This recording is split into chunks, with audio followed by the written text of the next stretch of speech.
And so today, I'm standing up here, and literally, like, my heart is racing because I feel like, I'm standing next to a living miracle right here. And, God has done a tremendous work in his life. And so in 2020, um, my friend Marianne, raise your hand, Marianne. I was working with her during COVID. They sent me over to another park facility I was working. I didn't get to work there. I was working with Marianne, and she comes in and she's like, Brenda. She went outside. She got a phone call. She's on the phone, and she comes in and she tells me, Brenda, you got to pray for my brother Tommy. And I told her, why? What happened? She said, my brother Tommy has COVID, and we got to pray for him. So I said, really? Okay, we'll pray for him. So we prayed for him, and then I told her, can I tell my church so we could start praying for him? And from that moment on, we prayed for Tommy, and we prayed for Tommy, and we prayed for Tommy, and we prayed for Tommy. And Tommy's going to share his story, and you're going to know and see how long we prayed for Tommy, because we prayed for Tommy for a long time. And every time something got better, we rejoice in it. Me and Mary be excited, celebrating, and I would tell her, what a powerful testimony he's gonna have. And then something else would happen, and it'll be like, that's okay, because God's in control. And so I just want to thank Marianne for allowing us, she opened up and shared with us that her brother needed prayer, and we were able to be a part of the prayers that he needed. And I truly believe, this is a church that has a lot of prayer warriors here. And I know that God does answer our prayers. We've seen miracles before, but I truly believe that the work that God did in Tommy's life, which you guys will get to hear right now, that we're a part of that. And there is so much power in prayer. And so, and so don't ever think that your prayers are not doing anything, because they are. I mean, right there, there's proof that our prayers do get answered. Amen. So, with no more to do, I'm going to have Pastor Shirley come up here, and she will introduce who he is. And the biggest thing is that we've seen so many miracles in God. Me and Gilbert, we went and prayed for a brand new baby that was over in Long Beach at the hospital, and all of his guts were outside of his body. And when Gilbert and I prayed for this baby, it had this cone over it, and that baby today is probably 20 something years old now, and still alive. But the other one that's a miracle here is Angie. Angie, they only gave her 10% to live. And by the grace of God, we prayed and we prayed and we prayed. She's back. She's back. So, no further ado, here comes the judge.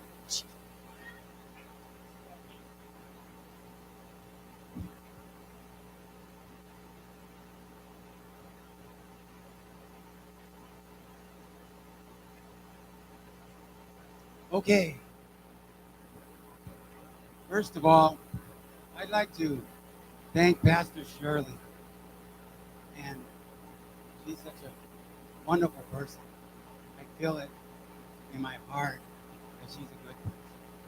So I want to thank her for allowing me to be here. And then I want to thank my sister and my sister-in-law for being here, Lori and Marianne, as well as Brenda. They've been good friends for many years.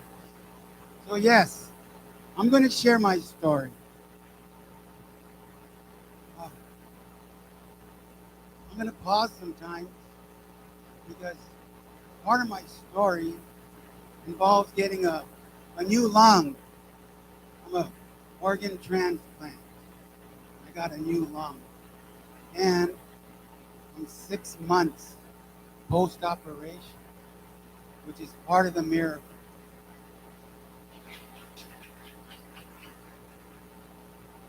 So I still have difficulties breathing, but that's okay. It's going to go away.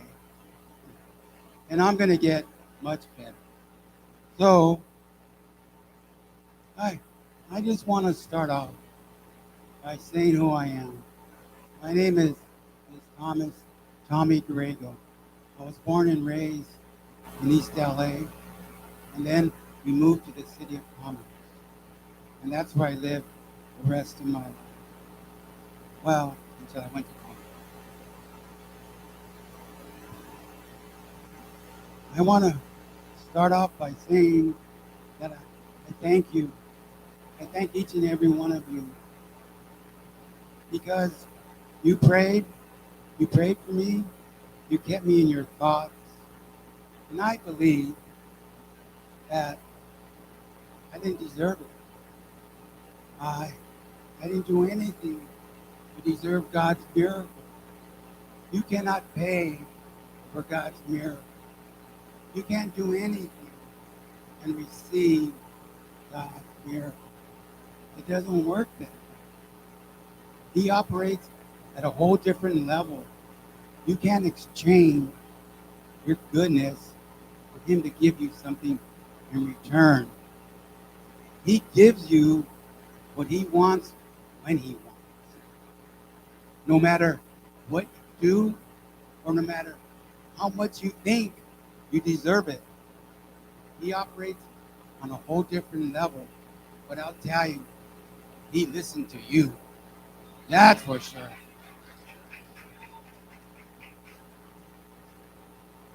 In November of 2020, when the pandemic was at its highest and there were no vaccines, I got a heavy dosage of the virus while I was at work. I work as a Superior Court judge. And in the lounge, our judge's lounge, we got very cocky. We would wear our hats and we would be 6 feet apart until we started eating. And then we took off our masks. And we didn't put it back on. Because some of us didn't believe the virus was the real deal. We just didn't think it. And it was already November. We felt fine. Well, I got a bad dosage, a very heavy load of COVID. I woke up one day and I couldn't breathe. I called the paramedics. They picked me up, took me to the hospital, and I thought it's okay. I'll just be there for a day or two. And I was there for over 5 months, every day, sitting in that hospital, actually 3 different hospitals. I was transferred to another hospital for higher care. And then from that hospital, I went to a third hospital for even higher care. Because I was intubated, which means being placed in a semi-coma. They did that because I couldn't breathe on my own. My lungs were completely scarred.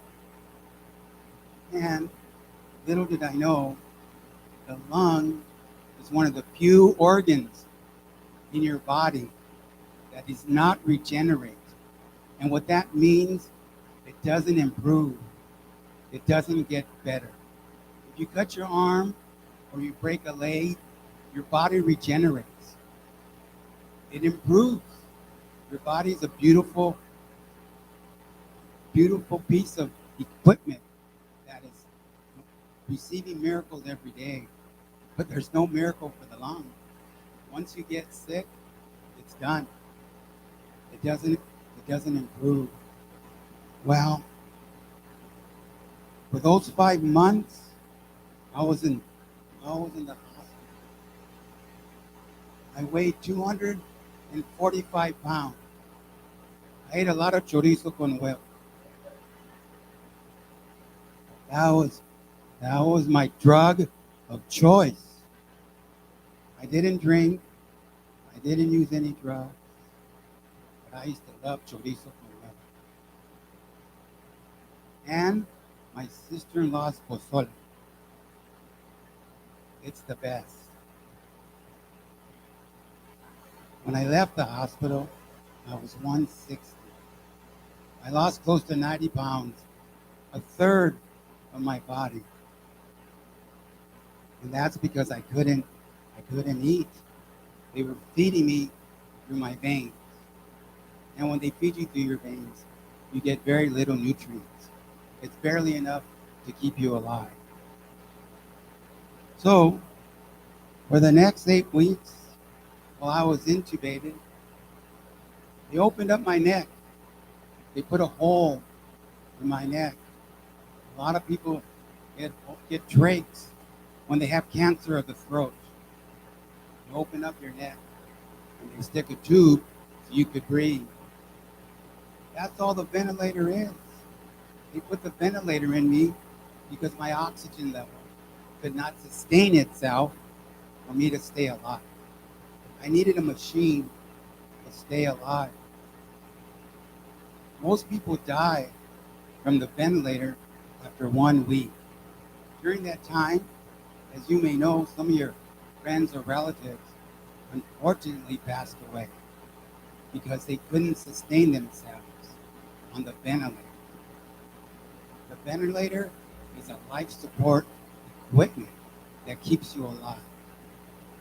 Well, I couldn't sustain myself. My oxygen level would not stay at the level to keep me alive without the ventilator. So they kept pushing air down my throat, through the trach, into my lungs so I could breathe. Well, it didn't look too good. And the reason I know that, and this is the first miracle among many, they started having palliative. What the heck is palliative discussions? I didn't even know what palliative discussions are. Well, I found out, even though I wasn't conscious, when they were having these palliative discussions between my doctors and my family. Palliative discussions are end of life discussions. What are we going to do to your husband, your dad? We can't keep him on a piece of equipment forever. It's now 2 weeks. He's not going to survive. He's not. We should pull the plug. We should pull the plug. I didn't want to die. I wasn't aware what was going on. But my son Tomas, who's 20 years old, he was there. He was involved with these discussions. He's my angel. They explained to him that they had to pull the plug because I would be a vegetable and I'd have to live on this machine forever, and I couldn't. It just cost too much money to keep someone on a ventilator forever. So they said, what do you think? Should we do it today? Should we do it tomorrow? Should we do it the next day? And Tomas refused. He goes, you're not doing it. You're not gonna pull that plug. You gotta do something. My dad is a religious, God-fearing man. He believes in God. He has strong faith and an undying degree of hope. He believes that he's going to make it. He's a fighter. You can't pull that plug. Give him some time. Well, they gave me 8 more weeks, and my lungs started to sustain itself. I started to breathe. Off and on, they would take off that ventilator, the dreaded ventilator. And I started to breathe on my own. But, going through those 5 months in the hospital was horrific. There were so many very, very, very sad, very, very horrible incidents. For example, a lot of the nurses, to their credit, because they sacrificed a lot. Healthcare workers, um, they put their life on the line, but they knew I had COVID. And the reality is, they didn't want to come near me. They would be dressed in their hazmat uniform too, because they didn't want to be infected from the disease. I got lots of bed sores because they wouldn't want to journey. They wouldn't want to get next to me. I could not walk for 1 foot. I couldn't even stand for 5 seconds as my muscles atrophied, which means when you're just lying in a bed every day and do not move, your body breaks down. No matter if you get nutrients, it breaks down. I had no appetite. I lost the sense of taste and smell. It hasn't come back. That's why I really can't gain a lot of weight. I don't even taste chili con level anymore. And I got to have a discussion with God about that.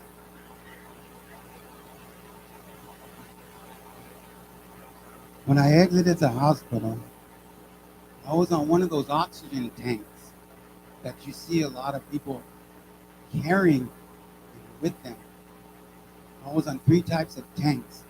It's called a floor tank, a hand tank, and a portable tank. And each tank would pump air through tubes into my nose so I can breathe. I was on strong mission, and I was told that I would never get better. I would never be off these tubes and off the oxygen unless I considered an organ transplant. Well, I was afraid they were going to cut me open. And transplant is a major surgery. So much can go wrong in terms of rejection and infection. They're putting an organ that belongs to somebody else who just passed away, and they put it in you. And I was confused, and I was torn. I was going to take somebody who passed away and use one of his body parts and put it in me. I wasn't so certain that I wanted to do that. I was willing to live like with these tanks for the rest of my life. Well, you know, whenever I think about what I went through, it's not a good memory. A lot of people have told me you should document and detail everything that you've gone through and write a book. Well, there were some very scary times that I went through. I was so afraid. I was so scared because I was on these very strong meds. And I would get very horrible messages in my mind and these images. I was on some strong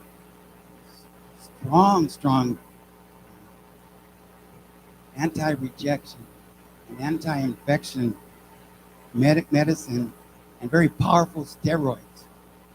Steroids mess up with your bodily system, but I needed it to stay alive. The other thing that was really horrible is when you're in the hospital like that, you lose all your dignity as a person because you can't take yourself to the restroom. You can't get up. And the hospitals don't even want you to get up. So they want you to relieve yourself right there in the bed. And it's, you know, on the one hand, I can be very, very honest and say that life was tough, it was hard, in light of the fact that a lot of you have probably experienced tremendous pain, tremendous suffering in your lives. And you're probably thinking, Judge, I know you must have went through a lot, but let me tell you what I do. And I recognize and validate that because we've all had to walk in the valley of darkness. We've all had to face our demons and our struggles and our pain and the difficulties that we face every day. And no one pain is more burdensome than anyone else's. We all share in that pain. We all share in loss. We all share in degrees of uncomfortableness. But one of the things that makes us very different, again, is hope. I always believed that God was watching over me, that He was going to protect me, and that He was going to make it right no matter what. That He was going to do what He felt was necessary and what He felt was right.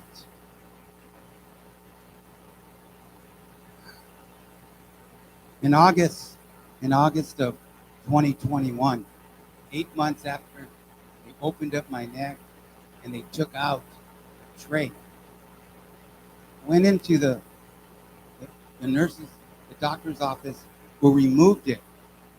She's the one that put it in, so she had to remove it. And I walked in there. Again, this is 8 months after I first entered the hospital. She started to get very emotional, and she started to shed some tears. And I asked her, I said, Doctor, what's going on? What did I do? And she goes, well, when you first came here, I'm the one that did your trach. I also did 32 trachs for other patients during that period, during a 2-week period. Of the 33 patients that I did trachs, 32 of them died. So I'm not sure why you're living, because I didn't think that you were going to be here. I didn't think you were going to make it because everyone else died. And so if you don't mind, she asked to take a picture with me. And she goes, I'm going to leave this picture on my desk. So when my other patients come in, I'm going to explain to them that there's always hope. There's always hope. No matter what we do as physicians, science or otherwise, sometimes you can't explain hope. You can't. It's not quantifiable. You can't measure it, but you can feel it deep down inside. When I was in the hospital, I almost gave up hope. I told Jesus, I said, Lord, if you want to take me, go ahead, take me. I don't want to die. I don't want to go. But if you think I'm ready, then I'm yours. Just go ahead, because I'm suffering every single second of every day. It's horrible, Lord. It's horrible. Well, I had to walk every day. And that day, when I started walking, I was praying to God, and I said, walk with me, Lord. Please walk with me.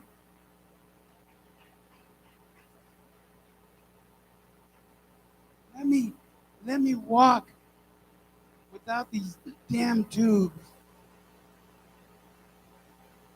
And I swear, all of a sudden, I was able to walk with no tubes. And I was able to walk not just one time, around the ward, but 3 times. A few months went by, and I had to be evaluated for the lung. I had to take a lot of tests. And again, thanks to God, I passed all those tests, and I was now eligible to get a lung transplant. Well, they told me just because you're eligible and you're on the list does not mean you're going to get one. There's a lot of factors. You have to match with the donor, your blood, your height. There's a lot of things that have to line up for you to get an organ from somebody else. Sometimes people die on the list because it takes too long. It takes an awfully long time. You can be on the list for 1, 2, 3, up to 5 or 6 years. And if you're so sick, if your lung is so diseased, you're not going to live that long. Unfortunately, people die on the list. I got on the list on February the 3rd of 2022. On March the 4th, I get a phone call. It says, we got a donor. Do you want it? Because, they explain to you the risk. They explain to you what could happen and how you can die, not just on the operating table, but how you can die later on, because it's not a guarantee that you're gonna live a long life. Well, they ask you, do you still want to go through with it? Because you can still back out. So I've been praying for it a long time, asking God to send me a message, send me a sign that I should continue to consider getting a lung and allowing them to cut me open and take one of my lungs out and put in another one. We have two lungs, but we really only need one. So they took out the one, and on March the 9th, they put in the other. And like I said, at the beginning, it was really, really hard to, again, go back to the hospital and deal with the uncertainty of facing, a life and death situation. And again, what got me through that situation, again, it's what gets all of us through situations that are very tough and very uncomfortable. We not only pray for each other and keep everyone in our thoughts and prayers, but we truly believe that God has us in His way. He has us. He's looking over us. And finally, I realized that I just had to let go and let God.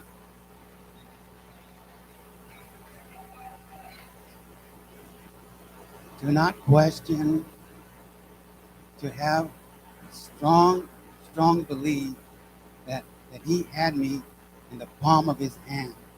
And I realized that, I'm not a perfect man.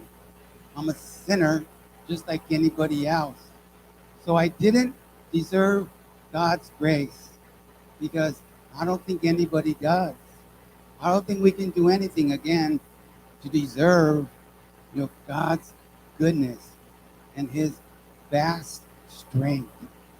We can't pay for it, but I'm sure glad that He watches over me on a daily basis.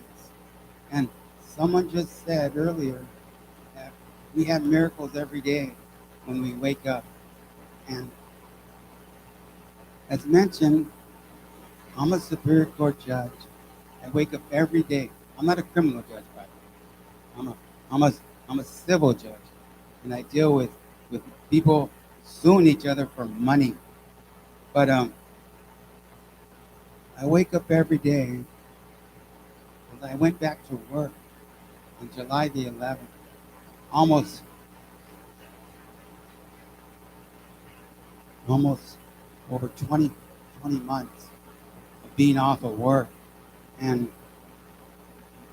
I would I would bug my doctors and bug my supervisor about wanting to get back to work because it was my way of fulfilling God's purpose. Through through me, God wanted me to serve in the way that I serve. Because when I'm up on the bench, I'm helping people. I'm making their lives a little bit better. Now, the person who loses the case probably doesn't think that I'm helping them, okay? But that's what justice is. Somebody wins, somebody loses. But in a lot of ways, if they leave the courthouse thinking and feeling that they were heard, that they were listened to, and they were treated with respect, compassion, mercy, and forgiveness, then I have a smile on my face because I feel I did the right thing. So, in closing, I just again wanted to thank you for your thoughts and prayers because without them, I wouldn't be sitting. So, thank you very much.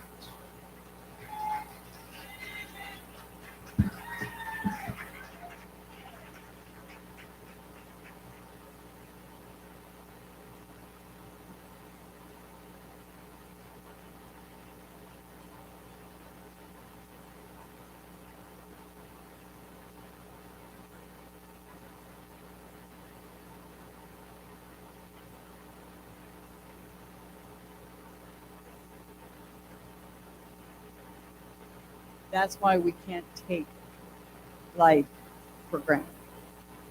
You know, I mean, in